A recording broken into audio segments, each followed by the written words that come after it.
salam kenal. Kenalin ya, nama aku Maria Eli Oktalina Saragi. Jadi kalau lihat KTP aku namanya Maria Eli Oktalina Saragi. Tapi setelah aku jadi penulis, aku punya nama pena Maria Eli Rusfendi. Kenapa Rusfendi? Jadi Rusfendi itu adalah gabungan dari nama mama aku dengan papa aku. Biar agak keren aja gitu. Soalnya semua penulis itu punya nama pena kan ceritanya. Kenapa Maria Eli Rusfendi? Kenapa nggak Maria aja atau Eli saja? Jadi Maria Rusfendi atau Eli Rusfendi. Nah, sebutan Maria Eli itu ada sejarahnya. Dulu waktu SMP, aku punya teman seangkatan namanya sama. Namaku kan pasaran ya. Banyak banget yang namanya Maria dan Eli. Nah, seangkatan itu ada yang namanya Maria saja, satu kata. Namanya cuma satu kata doang. Maria gitu. Satu lagi Eli. Eli apa tapi dua kata gitu. Nah, jadi nama aku dipanggilnya jadi Maria Eli. Jadi ada yang Maria, ada yang Eli, ada yang Maria Eli. Adil ya. Gak mungkin dong namaku jadi Oktalina panggilannya, ribet gitu. Jadi nama aku Maria Eli Rusfendi. Jadi biar teman-temanku zaman SMP kalau nanti suatu hari nanti baca buku aku, atau mungkin nanti kalau ini berlanjut jadi YouTube channel yang dikenal, ya jadi kenal, oh itu teman SMP aku gitu. Ya. Per 1 Februari 2021 ini aku 28 tahun lebih, berapa ya? 4 bulan. Aku lahir hari Sumpah Pemuda 28 Oktober 1992. Enggak nanya gitu. Garing ya guys, sorry. Nah, aku bekerja jadi guru private, guru les gitu ya. Yang jujur selama pandemik ini cukup terdampak ya, karena memang semuanya memilih libur, ada teman orang tuanya juga yang terdampak, jadi mau tidak mau anaknya harus tidak les gitu, diberhentikan les. Nah, jadi aku beralih profesi, banyak profesi yang dikerjain, tapi sampai sejauh ini aku hanya mengakui 2 profesi. Satu guru private, kedua penulis.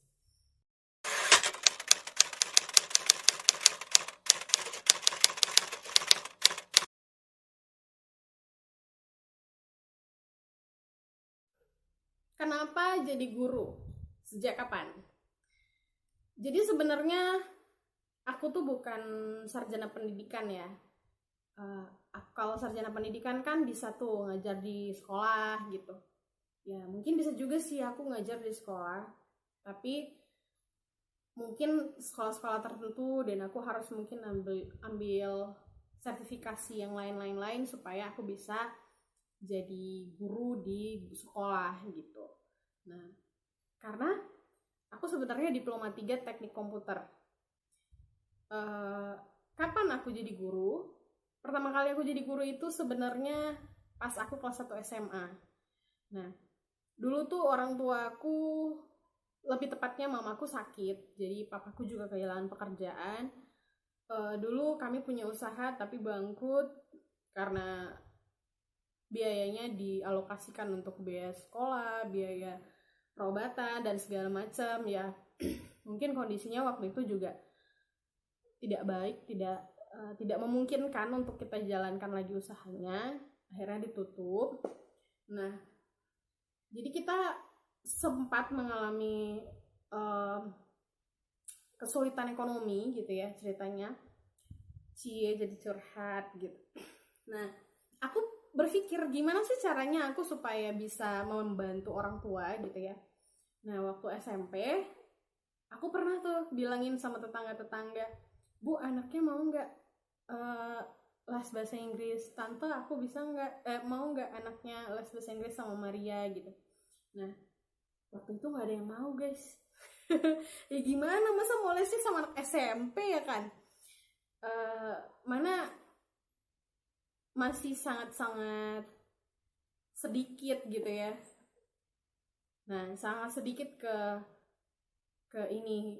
pengetahuan aku tentang bahasa Inggris gitu. Cuman kenapa bahasa Inggris? Karena dari zaman SD guru bahasa Inggrisku suka bilang gini ke mama, Bu, anak ibu memang lebihnya sedikit di bahasa Inggris pada saat itu ya. Kalau sekarang ya mungkin aku masih perlu banyak belajar bahasa Inggris serius. Nah, akhirnya karena SMP itu tidak ada yang mau, aku berasa dong, ya udahlah gitu. Beberapa tahun berlalu, kayaknya setahun lebih gitu ya. Satu ketika ada warung di dekat rumah kami yang anak mau pindah ke Aceh waktu itu. Nah, jadi karena konsultan ekonomi waktu itu, kami sempet nih, kita ambil dulu ya ini itu gitu kan. Nanti ya dibayar pas gajian. Waktu itu abangku udah kerja di sebuah percetakan yang ya lumayan ngebantu lah ya buat ekonomi keluarga kami waktu itu. Nah, terus sampai di mana tadi? Oke. Sampai warung itu mau pindah ke Aceh ya, tante Ita namanya. Halo Tante Ita, siapa tahu nanti nonton videonya ya. Nah, Tante Ita itu nawarin, Maria dulu katanya mau ngajar les ya, mau ngajarin adik-adik enggak? Jadi nanti tante bayar sekian gitu, setengahnya dipotong untuk bayar angsurannya, utang bon mama sama papa, abang gitu. Nah, aku pikir gini, ya udahlah ya, mungkin ini adalah awal dari gimana aku bisa bantu orang tua gitu. Puji Tuhan, awal-awalnya sih bagus ya gitu, berjalan lancar. Cuman ternyata menjadi guru tuh tidak semudah yang kubayangkan. Kita bayangin aku masih kelas 1 SMA. Jadi aku masih kelas 1 SMA. Aku anak bungsu yang gak biasa ngadepin adik gitu ya. Di rumahku sepi banget karena memang kami cuma 2 bersaudara. Yang gede namanya John Jovel, dia juga punya channel. Nanti aku bikin di description box ya. Siapa tahu nanti kalian mau mampir di sana. Ya, sepertinya penontonnya John Jovel yang banyak mampir ke sini, mudah-mudahan.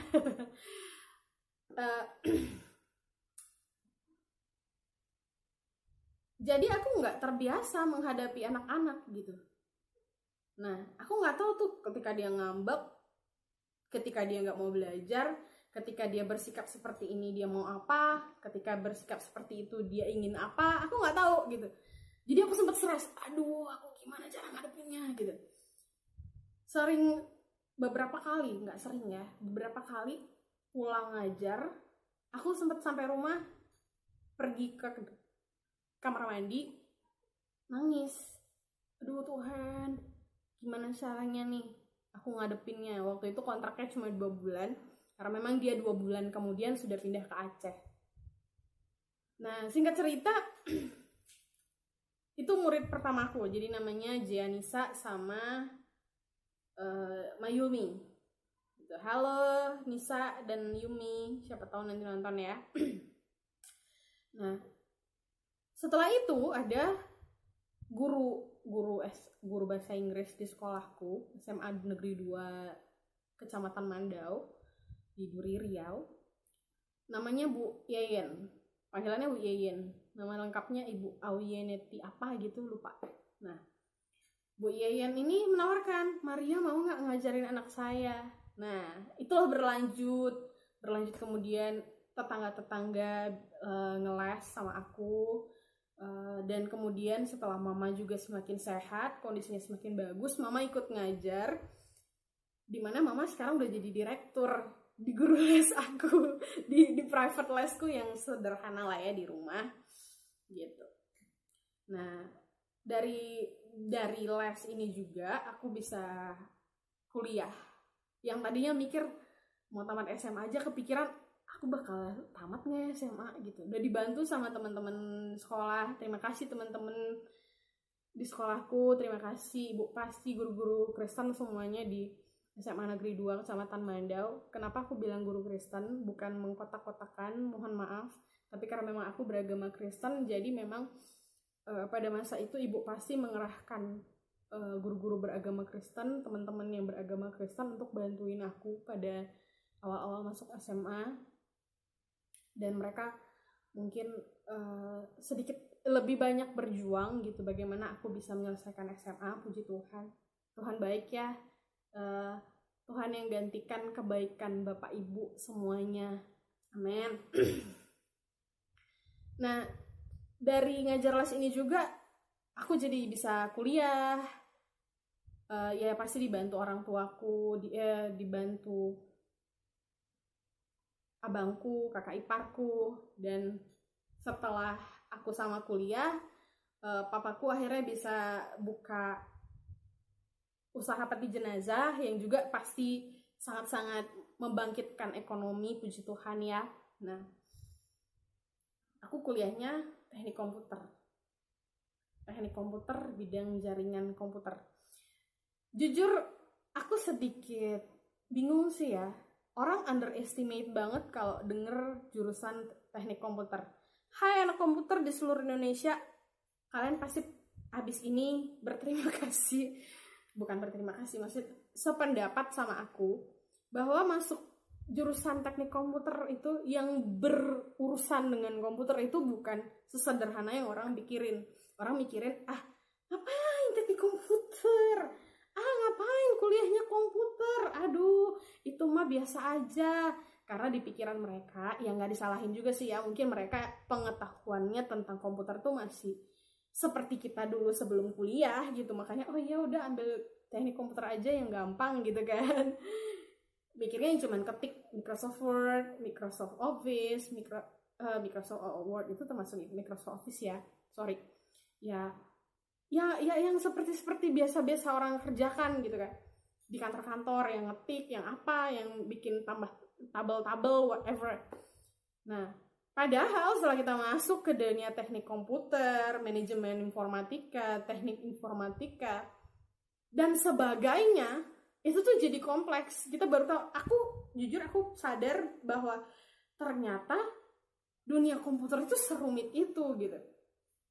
Nah, apalagi jurusan aku teknik komputer jaringan. Waduh, kalau coding udah salah satu, gak usah satu huruf deh, satu spasi. Spasi itu kalau orang awam bilang tuh kayak garis antara satu kata tuh dipisah berjarak tuh spasi. Salah spasi itu kita harus pulang dari awal. Oh my goodness gitu. Jadi sorry kalau aku boleh minta untuk teman-teman di luar sana, Bapak Ibu, please jangan underestimate sama orang-orang yang kuliahnya di bidang komputer ya. Terima kasih loh kalau sudah mau meluangkan hatinya untuk mengerti. Hai. Nah, profesi kedua adalah menjadi penulis.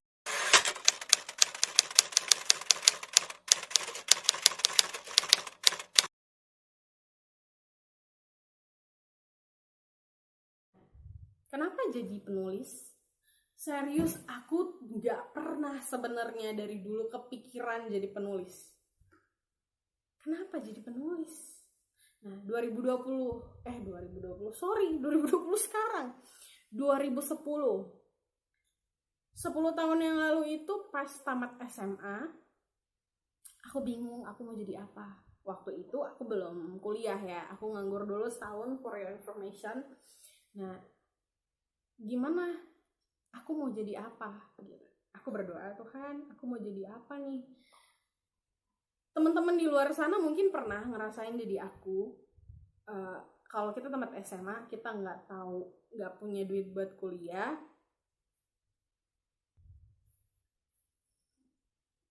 susah ya gitu, nggak dapat pekerjaan.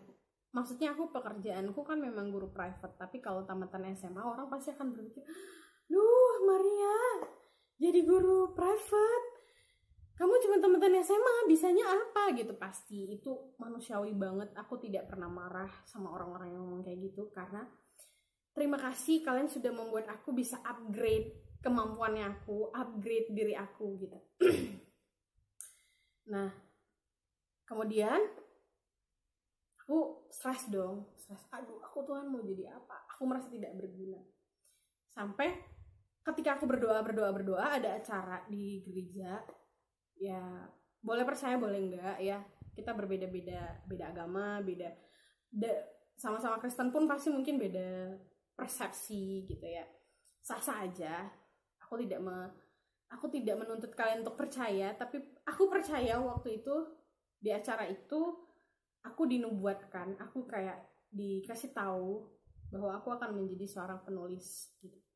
Aku akan kuliah, aku akan melakukan banyak hal gitu ya, yang untuk pekerjaan Tuhan gitu. Aku aminkan sih waktu itu. Cuman percayalah, itu nggak mudah gitu. Percaya nggak? Kita kalau tahu masa depan itu jadi aneh, jadi kayak sombong, mungkin sombong ya, kayak oke, aku mau jadi penulis gitu. Padahal kita jadi lupa gitu, bahwa jadi penulis itu prosesnya panjang, bahwa menjadi penulis itu pembelajarannya banyak gitu, prosesnya banyak. Jadi ketika aku nulis gitu, pasti aku berpikir oke, aku nulis, aku terbitkan, kapan terbit gitu. Itu jadi kayak sesuatu yang kesombongan gitu, merasa kayak aku kan dinubuatkan jadi penulis. Nah, ketika mereka tolak, itu jadi kemarahan tersendiri bagi aku. Tuhan katanya aku jadi penulis, kenapa hari aku ditolak gitu. Padahal aku ngelihat yang pada masa itu pengetahuanku yang jadi penulis itu Agnes Danuvar, Di Lestari, Yeni Yusuf, dan banyak-banyak penulis lain. Intinya waktu itu aku tahu bahwa penulis kalau terkenal, yang benar-benar sudah naik daun, karyanya diakui, dia nulis apa aja orang akan beli gitu. Dia akan kaya raya. Tapi aku lupa bahwa Di Lestari menulis karyanya itu menjadi terkenal setelah 12 tahun. 12 tahun yang lalu dia nulis, sedikit demi sedikit dia menulis lagi buku yang lain, dia belajar terus sampai akhirnya bukunya itu bisa mega bestseller. Ya, sampai sekarang bukunya luar biasa gitu. Aku lupanya di situ. Sampai akhirnya aku bener-bener oke, aku mau belajar lebih lagi. Ketika orang mengkritik, aku bisa lebih dengar, oke, aku salah nih, oke. Penulis-penulis baru, seniman, apapun senimannya, mau seni lukis, seni musik, seni sastra gitu, biasanya idealis, bener gak sih?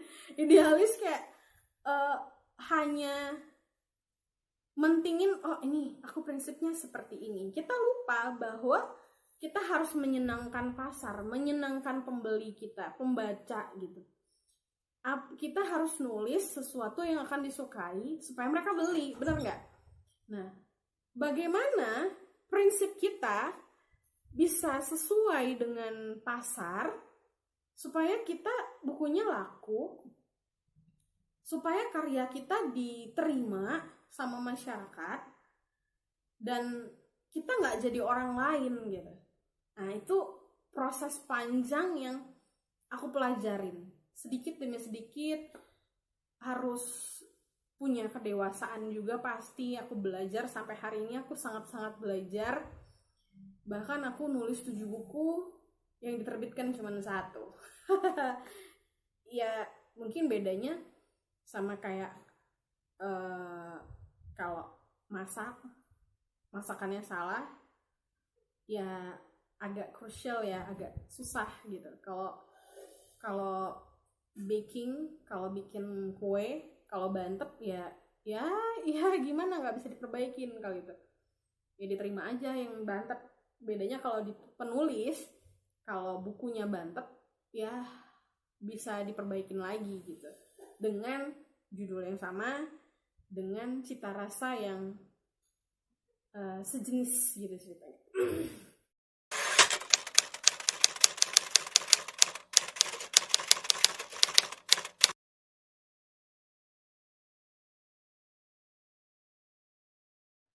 Sejak kapan menulis? Itu aku nulis dari kelas 3 SD, tapi aku tidak pernah sadari itu. Jadi kalau kita mau tahu passion kita apa, kita harus tahu kita ngelakuin sesuatu, tapi kita ngerasa itu biasa, tapi hasilnya berbeda dari orang-orang pada umumnya gitu. Jadi ada cerita menarik tentang menulis. Kelas 3 SD itu aku sering kena hukum soal menulis. Karena zaman kelas 3 SD, nggak tahu anak kelas 3 SD sekarang masih melakukan itu apa enggak.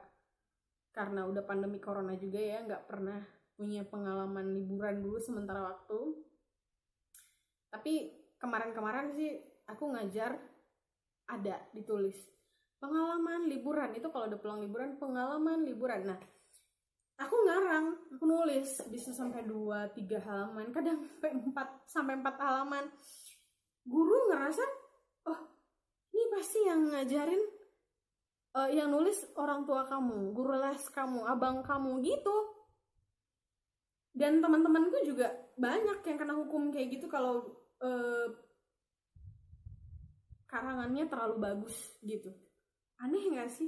Ditulis bagus salah, nggak ditulis bagus lebih salah, ya kan?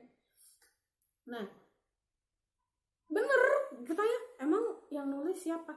Yang nulis mamaku. Yang nulis siapa? Yang nulis papaku. Mereka memang ditulis orang lain, tapi aku enggak gitu. Aku bingung, aku enggak ditulisin siapa-siapa. Nah, itu pengalamanku gitu. Nah, dulu SMP aku suka banget nulis puisi di buku diary. Zaman aku masih kelas SMP itu suka ada buku diary, jadi isi biodata gitu kan. Nah, tukar-tukar, isi diarymu dong, diaryku dong gitu, biodatamu ya, ini gitu. Baru nanti di bawahnya dibikin pantun. Nah, aku gak terlalu banyak temen yang intimate yang kayak mau dimintain biodata, karena daripada terbuang ya udah aku bikin puisi gitu. Setelah 2010 aku dinubuatkan jadi penulis.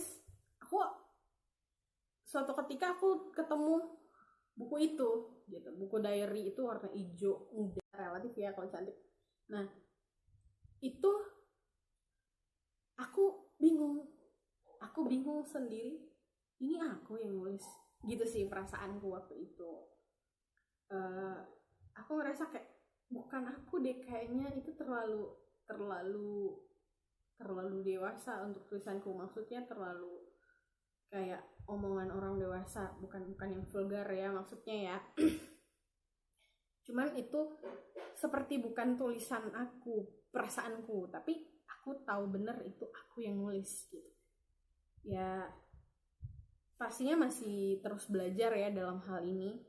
Aku sering banget bikin di story Instagram aku puisi-puisi, kadang-kadang belakangan udah kurang sempat sih. Tapi aku suka nulis itu dulu, puisi-puisi di Instagram yang lumayan banyak juga teman-teman yang suka. Nanti mungkin aku akan bikin lagi ya. Nah, oke. Jadi kalau nggak pernah bercita-cita jadi penulis, cita-cita masa kecil Maria apa? Aku nggak pernah punya cita-cita masa kecil sebetulnya. Jadi kalau dulu anak-anak tuh suka ditanya ya, kamu cita-citanya jadi apa? Aku jawabnya, pengen jadi dokter. Sebenarnya cita-cita jadi dokter itu bukan cita-cita aku, karena aku nggak tahu gitu mau jadi dokter tuh harus ngapain. mau jadi dokter itu usahanya apa nggak tahu. Aku dapat cita-cita jadi dokter itu ketika dulu aku sekolah minggu. Aku punya temen namanya Ica. Ica itu 3 besar selalu langganan di sekolah Cendana Duri. Cendana Duri itu sekolah paling baik ya di Duri. Bayangin, di sekolah terbaik dia 3 besar. Papanya Chevron. Dia ini ya, Chevron itu pekerjaan paling mapan di Kecamatan Mandau. Nah, wajar dong dia pengen jadi dokter ya kan. Nah, gimana dengan aku yang papaku keluarganya pas-pasan gitu. Aku juga yang tidak terlalu pintar dalam tanda kutip dalam hal eksakta gitu. Jadi aku hanya karena dia bilang jadi dokter, aku pengen jadi dokter. Ya gitulah. Tapi menjadi guru itu dulu udah kelihatan dari aku kelas 2 SD, kelas 1 SD. Jadi kalau aku punya buku, aku suka bikin soal sendiri, terus aku jawab sendiri. Ica-icanya, pura-puranya gitu ya. Yang nulis itu adalah muridku. Terus nanti aku bener-benerin sendiri, padahal belum tentu bener juga. Nilai 100 gitu, di set gitu kan. Nah, terus kalau aku punya buku-buku kan gitu, bekas-bekas centang-centangnya guru dicentangin lagi, 100-nya guru ditebelin lagi gitu. Siapa yang kayak gitu juga di rumah, jangan ditiru ya. Kayak gitu. Nah itu yang aku sadari dulu, aku pikir itu biasa gitu. Nah ternyata itu adalah bagian dari yang berangkat dari jiwaku sendiri, mungkin yang memang kelihatan di situ tadi passionnya mungkin. Nah, oke, lanjut.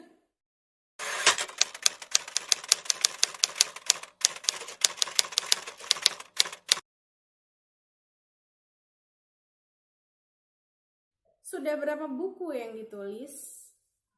Aku nulis buku itu sekitar 7-8 buku. Tapi yang diterbitkan baru 1. Yang buku ya, buku yang bener-bener aku yang nulis gitu. Diterbitkan baru 1, judulnya Sure It's Truly Love. Sure It's Truly Love gitu. Jadi sungguh ini cinta sejati, asik. Itu judulnya diberikan oleh salah satu temenku namanya Siska Octavia. Hai Siska.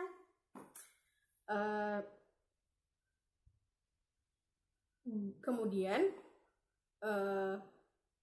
aku nulis 2 buku juga, 2 buku lagi, tapi bukan aku yang nulis semuanya. Aku bekerja sama dengan beberapa penulis, digabungkan, dipertemukan oleh penerbit. Itu dipertemukan oleh Laura Lazarus. Aku nulis Tangan Tuhan Sedang Merenda season 2. Nah, sedangkan yang satunya itu adalah buku Lenggok Sunarsi. Nah, ini dia karya aku. Nah, jadi ini yang aku tulis sendiri. 1 buku ini aku yang nulis. Sure It's Truly Love. Yang kedua itu asosiasi gabungan Tangan Tuhan Sedang Merenda season 2, diterbitkan oleh Growing Publishing. Dan yang ini kumpulan cerpen. Tangan Tuhan Sedang Merenda ini adalah kumpulan kesaksian. Ada 14 orang yang menulis kesaksian mengalami kebaikan Tuhan, mujizat-mujizat gitu. Nah, kalau ini Lenggok Sunarsi, ini kumpulan cerpen yang nih, lihatin. Thriller, horor, antologi cerpen romance berbalut horor, misteri dan thriller. Nah, aku romance berbalut thriller gitu. Aku menulis yang keempat, judulnya Menjelang Kedatangan Ibu. Ada apa menjelang kedatangan ibu? Gitu deh. Nah, jadi kalian kalau mau pesan buku ini bisa nanti di description box aku tulisin ya. Tada.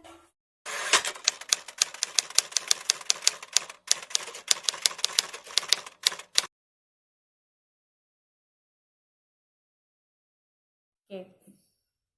Berikutnya, apa sih motivasi utama aku dalam menulis yang jadi penyemangat merintis karir jadi penulis? Jujur, ada satu pengalaman sih ya, dibilangin gini sama salah satu pembinaku, nggak usah disebutin namanya siapa, tapi dia bilang gini, jangan baca novel, asik, jangan kalian pergi ke komik-komik, ke cerpen. Serius, aku sorry kak, aku kurang setuju. Teman-teman di luar sana yang mungkin hidupnya lebih rohani dari aku, mungkin aku kurang setuju, karena kita harus menyeimbangkan ya, bagaimana kita hidup sebagai orang Kristen, kita berhidup.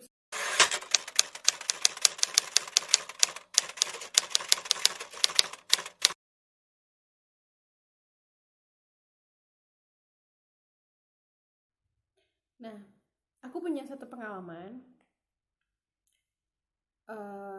dibilangin sama kakak pembina aku gini, kalian jangan pergi ke novel, maksudnya jangan baca novel, jangan baca cerpen, komik, membuang suntuk kalian tuh jangan pergi ke sana gitu, jangan bacain itu gitu. Aku nggak setuju, karena aku pribadi tuh suka baca, suka nonton gitu ya. Aku nonton film yang bukan cuma film rohani, aku baca bukan cuma baca buku rohani gitu, baca buku ilmu pengetahuan, aku baca buku sastra gitu. Karena ada banyak penulis, jika memang mereka sudah mapan dalam hal pengetahuan menulis, mereka sudah punya nama, sudah punya kualitas karya, mereka memang sangat-sangat mengedepankan pesan-pesan moral. Jadi kita harusnya gitu ya, kalau kita membina anak remaja, kita jangan menghindarkan anak-anak itu dari dari satu hal gitu. Jadi kayak jangan dijauhkan dari komik, dari cerpen, dari novel, tapi harus dikasih tahu buku seperti apa sih yang harus kita baca gitu, novel seperti apa sih gitu, yang sebenarnya ada banyak film, ada banyak cerpen, ada banyak novel yang benar-benar membangun gitu, membangun karakter kita, ada pesan-pesan moral. Oh iya, misalnya film-film yang nanti kalau sudah menikah nanti suaminya bersikap seperti ini, istrinya bersikap seperti ini, kita harusnya bersikap seperti apa gitu.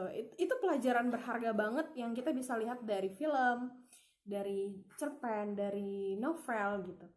Nah, itu jadi motivasi utama aku bagaimana aku bisa menjadi berkat melalui karyaku. Aku mungkin memang sedikit lebih dibandingkan orang lain dalam hal menulis gitu. Jadi bagaimana ketika aku berkarya itu boleh jadi berkat, sekalipun itu namanya novel. Jadi kalau yang udah baca Sure It's Truly Love dari awal sampai akhir tahu banget apa maksud dari sini gitu. Jadi kita tuh harus kasih edukasikan anak-anak muda tentang cinta sejati itu seperti apa sih gitu. Jadi kalian jangan cinta-cintaan. Anak muda itu memang saatnya untuk cinta-cintaan gitu. Nah, bagaimana mereka harus terarah dalam hal mencintai gitu. Nah, itu bagian dari Sure It's Truly Love ya gitu. Jadi kalau aku nggak tahu kalau memang di luar sana ada orang yang sikapnya rohani, lebih rohani dari aku, yang rohani banget, yang nggak boleh ya baca buku dunia gitu. Balik lagi, kita bisa memilih, kita bisa filter, kita bisa menyaring apa yang kita baca, apa yang kita tonton gitu. Jadi kalau mereka masih terlalu remaja, itu justru tugasnya orang dewasa bagaimana mereka supaya bisa filter apa yang kita bilang ini buku yang bisa dibaca, oh ini bukunya jangan dibaca. Oke. Kita harus lebih update. Oh, film ini. Jadi kalau orang-orang pada umumnya pergi ke bioskop itu anak-anak remaja sama pacarnya, ya mamanya ikut, papanya ikut gitu, dikasih tahu. Oh, ini loh pesan moralnya. Jadi kita tahu apa sih yang ditonton sama anak kita gitu. Itu pandanganku. Aku belum jadi orang tua. One day siapa tahu gitu ya. Gitu. Nah, itu jadi motivasi aku bagaimana aku bisa menjadi berkat dalam karyaku dan mengabadikan namaku gitu. Jadi pekerjaan yang paling abadi, membuat kita bisa abadi, yaitu adalah karya seni. Jadi ketika seorang pelukis meninggal, orang akan tetap ingat, oh yang nulis yang melukis ini siapa. Oh, nanti setelah aku meninggal, Surely Love itu yang nulis siapa? Maria Ellie Rusfendi. Aku dikenal gitu, masih dikenal dengan karya-karyaku gitu. Itu sih. Jadi aku sejauh ini motivasiku itu gitu. Jadi aku benar-benar berusaha bagaimana kalau aku nanti akan menulis lagi, benar-benar bagaimana bisa menjadi berkat, bisa membangun hidup orang lain, bisa membuat orang lain lebih baik lagi gitu. Apa yang aku tahu, ya aku pasti selalu upgrade ya ke ilmuku. Aku suka nonton itu, aku pengen banget jadi orang yang lebih baik dari yang aku tonton gitu. Aku sangat-sangat menyaring apa yang aku tonton gitu. Oke, sekian dulu yang bisa aku sharing di video ini. Semoga next time aku bisa bikin video lagi. Mungkin buat teman-teman yang nonton bisa dikasih saran ya, yang saling kenal bisa di DM di WhatsApp atau di komen di bawah. Kalau kita saling kenal, nggak saling kenal, mungkin kita bisa kenalan dari kolom komentar di bawah. Sampai ketemu kembali. Tuhan Yesus memberkati.